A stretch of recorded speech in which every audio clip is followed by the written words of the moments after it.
last night on the Collective, the Athletics, Jeff Zaribek, Cole Jackson, and I met up for our weekly Tuesday evening show, Sarah. And as you do on Wednesday mornings, I think you caught some of it just to get yourself caught up on what was discussed. And something stood out to you as it relates to the Lamar Jackson sensitivity as he's sort of in probably the most significant rut, albeit just a month, but a month-long rut at that, of his 8-year career.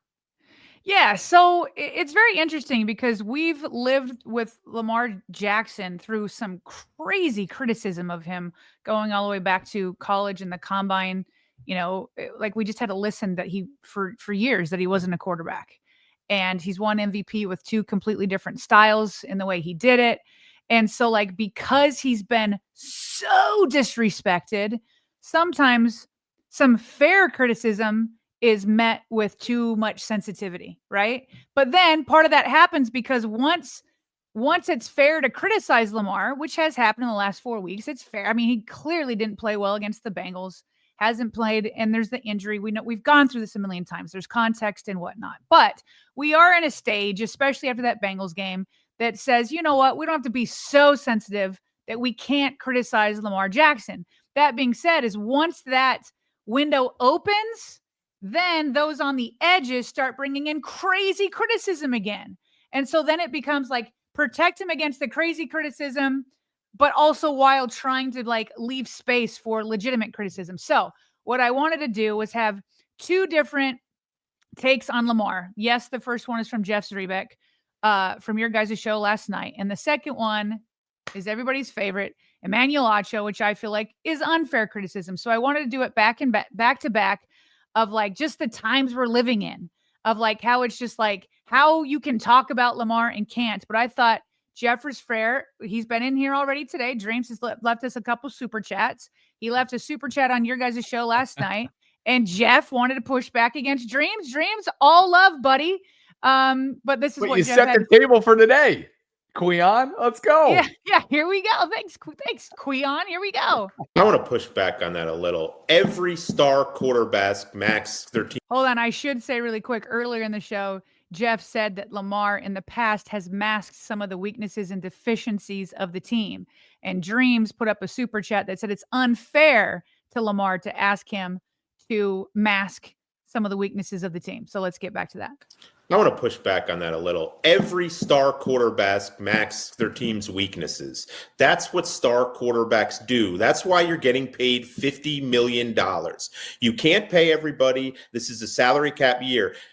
Are we saying the Chiefs haven't had weaknesses during the Pat Mahomes era? Every time we see that team, he's masking weaknesses and finding a way until finally this year, it appears he's struggling to do that. Josh Allen, his weapons in the past, are we saying Josh Allen hasn't masked Bill's weaknesses? Like, I agree. It's not fair to put it all on Lamar. There's fundamental problems with not improving the offensive line enough, not playing well enough, this losing their identity. But every star quarterback masks his team's weaknesses. There's no perfect roster. You need your star quarterback, your face of the franchise, to play like a star if you're going to have the Super Bowl season. And so I agree in a sense to that question, but that is the life of a franchise quarterback who's making $50 million a year. They're expected to mask some of the team's weaknesses. He said that's the life of a franchise quarterback that makes $50 million per year. What was your reaction when you heard that last night? Fair. Just like Nick at the top of the show, as it relates to John Harbaugh's job security and the fact that he's fighting for his job, maybe not in the owner's eyes, but in a lot of our eyes for the next 5 weeks. I think it's fair for Lamar to shoulder a hefty level of that blame because he is the franchise guy. And while all that is true, he's also masked significant deficiencies, particularly early on in his career with the lack of weapons, pass catchers outside of tight ends around him at his disposal. And so both things can be true. Mm-hmm. And I also understand why the Lamar Jackson sensitivity exists too, which I think you just did a good job of explaining. This is deep-seated stuff. This goes all the way back to pre-Louisville and at Louisville. He is a quarterback. He has built himself into being a successful, even transcendent 2-time, should have been 3-time, and maybe it will be one day, MVP quarterback for one of the most storied franchise in the league.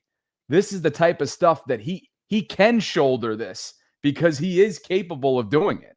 And I don't think it's out of bounds or out of line to acknowledge it. I commend Jeff for doing it.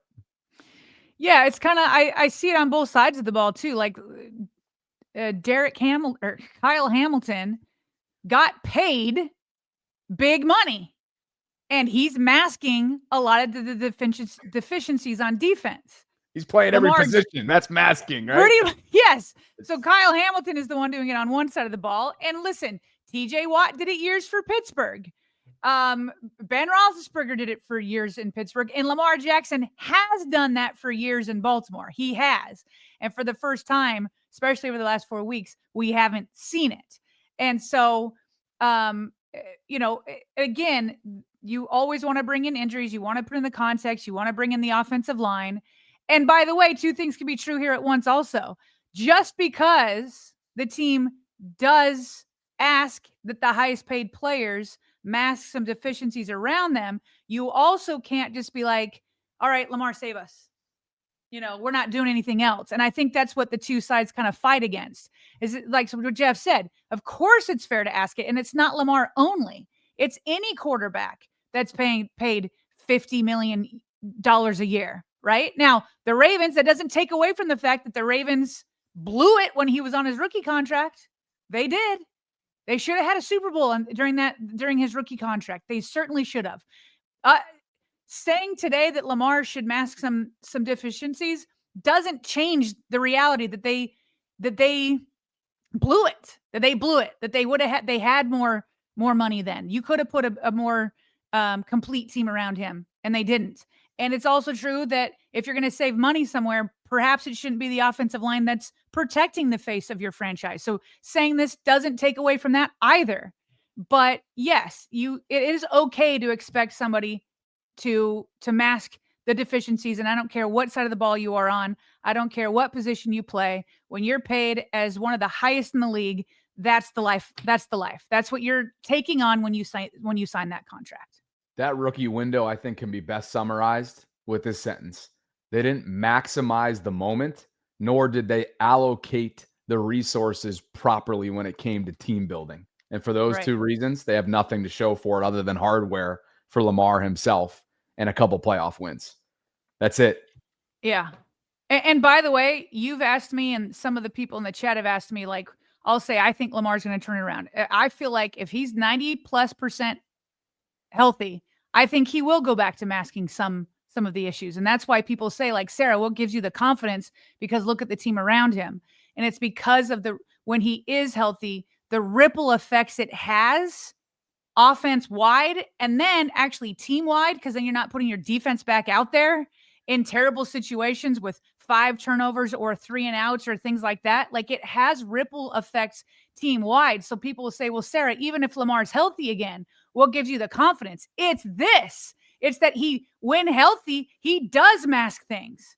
And so again, I don't know that health was totally the issue against the Bengals, but that was more an aberration to me compared to what I've seen elsewhere. That's why I do have more confidence in the team if he's healthy. Now, to me, I'm with you, and I'll just say in response to that, while I acknowledge that, and I totally agree to a degree, why I'm more neutral is the closing 5 weeks degree of difficulty schedule-wise. And so that's where I think that's just where there's not a huge disagreement there. There's just slight little separation in the visual for what's to come. What did Acho have to say on this topic? And it is a tougher schedule, but they should absolutely be able to beat the Steelers and the Bengals. And then you can take New England in Green Bay as they come. But again, division games are tough. I know. But okay, here's what I don't think is fair is here we are in a situation where it's like, yes, we can call out that Lamar Jackson has been inaccurate the last 4 weeks. He's been hesitant to run, yada, yada, yada. We've already gone through it. We don't need to do it again. But then as soon as that door is little cracked open, Lamar's going through a 4-week rut with these injuries. Then all of a sudden, the people on the edges who have always been critical of Lamar just take a giant leap and take it to a whole other level. That is unfair. And it's why people do continue to stick up for Lamar, because this type of stuff isn't right. Like, he has a 4-game bad stretch with injuries, and now this is your takeaway. Emmanuel Acho. At what point do we have to question? Does Lamar are number one receivers not number one receivers because of Lamar? Has he ever had a number one receiver? Let you tell me. I'm just saying. Has he ever had one? He's had a first round pick, Hollywood Brown. Oh wait, let me hold up. Has he ever? Because before you go on this, because you're good at this, you're great at it actually. All right, name me a number one receiver. I'll wait. They've played with Lamar. Hold up. Teddy, you can't do this. Think about it. I'm doing it right now. Hollywood Brown was a first round pick. Was he a number one? I don't know because he wasn't with Lamar. He's never number one. But Zay Flowers was a first round pick. Is he a number one? Well, I don't know because of Lamar. Rashad Bateman was a first round pick. Is he a number one? I don't know because of Lamar. That's bull crap. That's bull crap. Tell me a team that can go be a number one. I'll wait. I'm waiting. I'm still waiting. I don't know. I'm waiting even longer. You gonna tell me? Tell me a place where they can go be a number one today. Would you have said maybe the Packers? Maybe Zay Flowers could go to the Packers. For an example, would you have said George Pickens He'd was be like the other guys. He'll be better. He's not number one. Hold up, Shady. For example, would you say George Pickens was going to go somewhere and play? He's always been number one.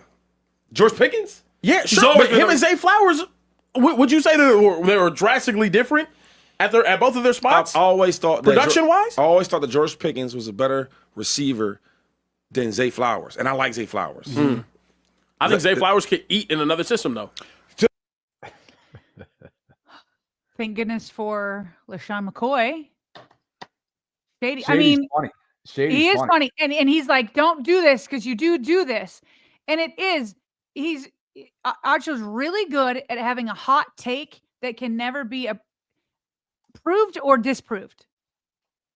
I don't know because he's always been with Lamar. I don't know because he's always been with Lamar. And I liked that Shady held his feet to the fire.